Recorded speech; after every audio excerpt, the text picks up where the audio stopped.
Hello दोस्तों, हम यहाँ पे चर्चा करेंगे यूरोप महाद्वीप के बारे में। यूरोप महाद्वीप, जैसा कि आप यहाँ नक्शे में भी देख सकते हैं, ठीक है। यह एशिया से संलग्न ही महाद्वीप है, जो कि एक पर्वत यूराल पर्वत के द्वारा अलग होता है।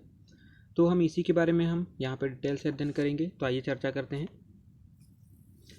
सबसे पहले हम देखते हैं यूरोप महाद्वीप की नदियाँ, ठीक है। इनमें प्रमुख नदियाँ देखें तो डेन्यूब नदी है, राइन नदी, रोन नदी, एल्ब नदी, सीन नदी, ओल्गा जो कि यूरोप की सबसे लंबी नदी है, ठीक है। यूराल नदी, डान नदी, पो नदी, टाइबर नदी, Duro, Tagus, Dnieper, Thames, Sanon, सेबर्न, डल, ओनेगा। तो ये विभिन्न प्रकार की नदियां हैं, ठीक है। कई बार एग्जाम में पूछ लेता है कि ये नदियां कौन से महाद्वीप से संबंधित हैं। तो ये प्रमुख प्रमुख यूरोप महाद्वीप की नदियां हैं, ठीक है। इसे प्रायद्वीपों का प्रायद्वीप भी कहा जाता है। आप यहाँ पे इनकी संरचनाएं देख सकते हैं, जैसे कि ये विभिन्न देश, ठीक है, तीन तरफ से जलराशि से यहाँ पे घिरे हुए हैं, तो इसलिए इसे यहाँ पे देख सकते हैं, ठीक है। तो इसलिए इसे जो है प्रायद्वीपों का प्रायद्वीप कहा जाता है। नेक्स्ट देखते हैं झीलें। प्रमुख झीलें यहाँ पे यूरोप महाद्वीप के अंदर कैस्पियन सागर, ठीक है। कैस्पियन सागर जो कि सबसे बड़ी झील भी है। काला सागर, जिनेवा सागर, कॉन्स्टेंस सागर, लडोगा सागर, ओनेगा, ठीक है, ओनेगा लेक है। आइसेल, वानेर्न, वेटर्न, बाल्टन, फिनलैंड, एवरन और गर्दा। तो ये यहाँ की विभिन्न झीलें हैं, ठीक है, जो कि विभिन्न देशों में स्थित हैं। तो संबंधित जो झीलें हैं इनके बारे में पूछ लेता है कि कौन से देश से संबंध है, तो आप ध्यान रखिएगा। नेक्स्ट चलते हैं पर्वतों के बारे में। तो यहाँ पे काफ़ी पर्वतमालाएं भी है, जिसमें काकेसस, आल्प्स, ब्लैक फॉरेस्ट, वाजजेस, जूरा पर्वत, पिरेनीस पर्वत, कैंटाब्रियन श्रेणी, पेन्नाइन श्रेणी, यूराल पर्वत, एपेनाइन, डिनारिक आल्प्स, बाल्कन, पिंडस, ठीक है। तो ये प्रमुख पर्वत हैं। और रोम, ठीक है, आप यहाँ इटली की राजधानी देख सकते हैं। मैं आपको दिखाने का प्रयास करता हूँ। आप यहाँ पे देख सक रहे होंगे इटली की जो राजधानी है रोम, ठीक है। तो इसे 7 पर्वतों का शहर भी कहा जाता है। नेक्स्ट देखते हैं अब खाड़ियाँ। विभिन्न खाड़ियाँ हैं। खाड़ियाँ क्या होती है? खाड़ियाँ जो है जल की बड़ी राशियाँ होती है, जिन्हें तीनों ओर से भूमि घेरे हुए रहती है, तो इन्हें खाड़ी कहते हैं। तो इंग्लिश चैनल, ठीक है, यहाँ पे ब्रिटेन और फ्रांस के बीच में आप ये वाला जो क्षेत्र है ये इंग्लिश चैनल कहलाता है, ठीक है। रीगा की खाड़ी इस्टोनिया और लाटविया के बीच में यहाँ पे आप थोड़ा छोटा सा यहाँ पे एक क्षेत्र है, ठीक है। तो ये है जिसे रीगा की खाड़ी कहा जाता है। लायंस की खाड़ी फ्रांस का जो दक्षिणी हिस्सा है, ठीक है। तो ये पूरा जो भूमध्य सागर में इसका हिस्सा है वह लायंस की खाड़ी कहलाता है। बिस्के की खाड़ी फ्रांस और स्पेन के बीच में ये जो क्षेत्र दिख रहा है आपको, ये बिस्के की खाड़ी कहलाता है। फिनलैंड की खाड़ी जो है यह आप यहाँ पे फिनलैंड देख सक रहे हैं, ठीक है, फिनलैंड देश है। तो इसके जो दक्षिण में यहाँ पे थोड़ा सा समुद्र का हिस्सा है, तो इसे फिनलैंड की खाड़ी कहते हैं। बोथनिया की खाड़ी जो है यह स्वीडन और फिनलैंड के बीच में है, ठीक है। आप यहाँ पे स्वीडन देख सकते हैं और फिनलैंड, तो ये दोनों के बीच में जो इतना बड़ा क्षेत्र है यह बोथनिया की खाड़ी कहलाता है। नेक्स्ट हम चर्चा करते हैं आप सागरों के बारे में। तो यहाँ के जो प्रमुख प्रमुख सागर हैं उनके बारे में चर्चा करेंगे। एड्रियाटिक सागर, ठीक है, श्वेत सागर, इसके अलावा बाल्टिक सागर, ठीक है। थोड़ा सा देख लेते हैं एड्रियाटिक सागर। तो एड्रियाटिक सागर आपको, तो ये जो एड्रियाटिक सागर है यहाँ पे देख सकते हैं आप, ये इटली के जो दाएं हिस्से में जो समुद्री हिस्सा है, ठीक है, ये एड्रियाटिक सागर है। जो श्वेत सागर है, ठीक है, तो यह रूस वाले क्षेत्र में आप इधर देख सकते हैं, यहाँ पे श्वेत सागर है। इसके अलावा बाल्टिक सागर, ठीक है, तो जो बाल्टिक देश हैं, बाल्टिक देश आप यहाँ पे देख सकते हैं, ये वाला जो क्षेत्र है, ठीक है, तो ये बाल्टिक सागर का है। इसके अलावा उत्तरी सागर जो नॉर्वेजियन सी, ठीक है, यहाँ पे ये वाला जो क्षेत्र है नॉर्थ सी, तो ठीक है, ये उत्तरी सागर है। काला सागर, यहाँ पे ये काफ़ी बड़ा झील जैसा एक संरचना है, काला सागर कहलाता है। इसी के पास में अजोव सागर, ठीक है। तो जो काला सागर का ऊपरी हिस्सा ये, ठीक है, तो ये आपको कहलाता है यहाँ पे अजोव सागर। मरमरा, यह भी यहीं पे है, ठीक है। काला सागर से आप नीचे आएंगे तो छोटा सा हिस्सा आपको यहाँ पे तुर्की का मिलेगा, तो तुर्की वाले क्षेत्र में यहाँ पे, ठीक है, मरमरा सागर है। एजियन सागर,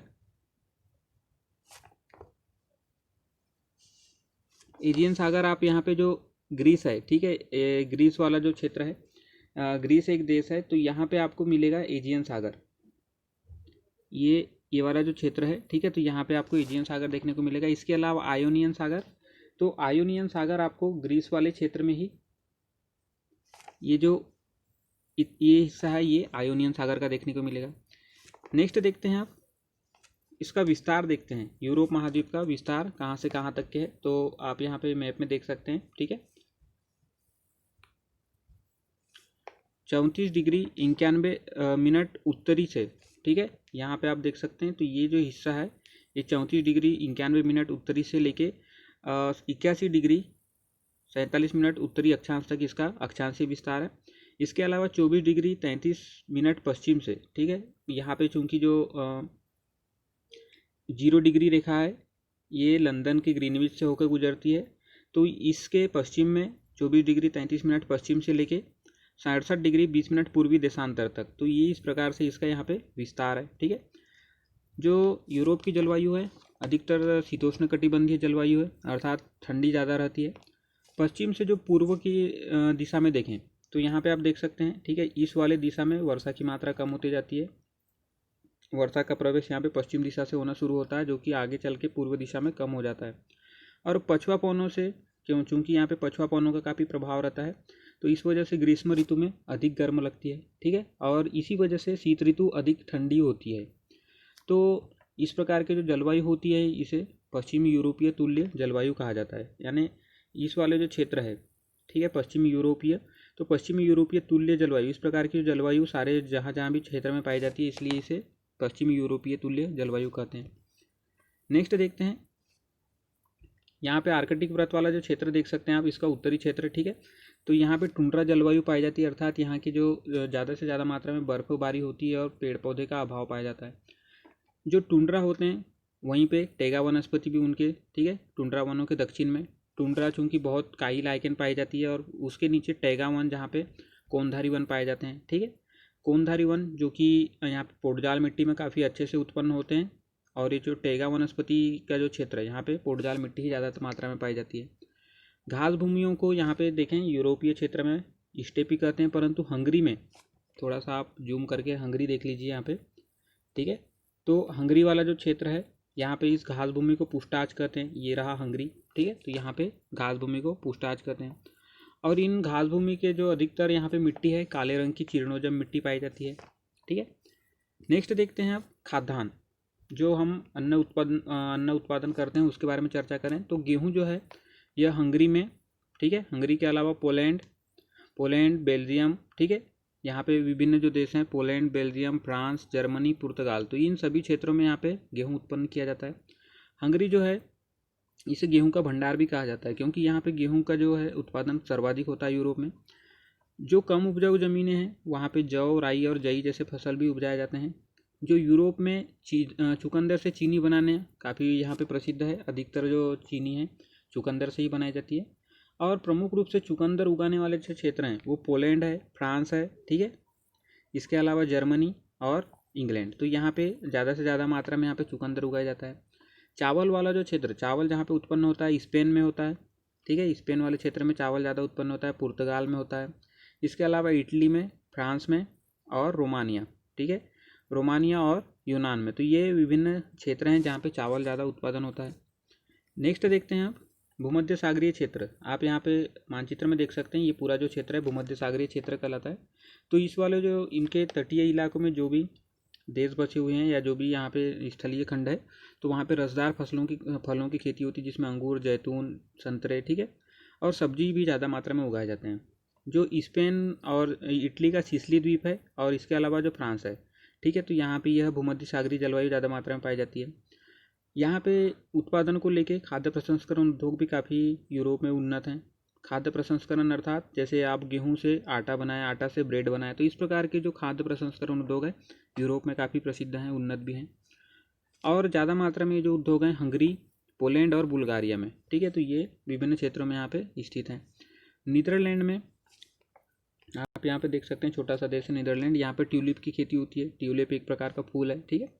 बुल्गारिया में गुलाब की खेती होती है और डेनमार्क में डेयरी उद्योग काफ़ी प्रसिद्ध हैं, ठीक है, ये डेनमार्क आप यहाँ पे देख सकते हैं। तो ये नेक्स्ट देखते हैं आप खनिज, कोई भी महाद्वीप है, कोई भी देश है, वहाँ पे खनिज काफ़ी महत्वपूर्ण स्थान रखता है उसके आर्थिक उन्नति के लिए।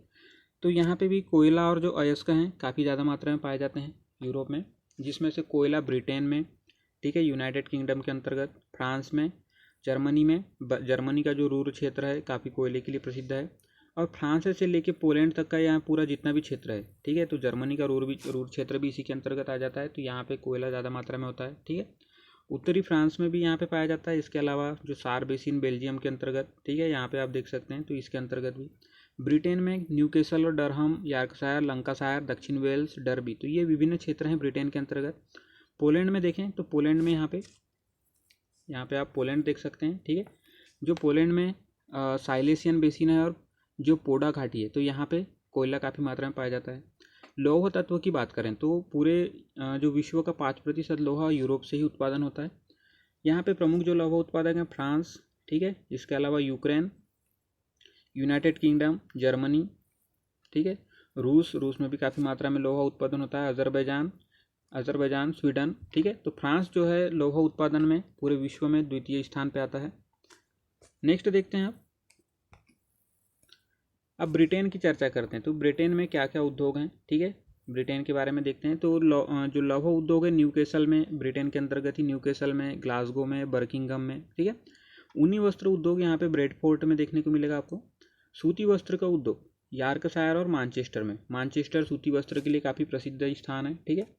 अधिकतर जो यूरोपीय हैं इनकी प्रजाति काकेशस हैं, काकेशस प्रजाति के लोग हैं, और जो भाषा इनकी इंडो यूरोपियन भाषा यहाँ पे ज़्यादा मात्रा में बोली जाती है, ठीक है।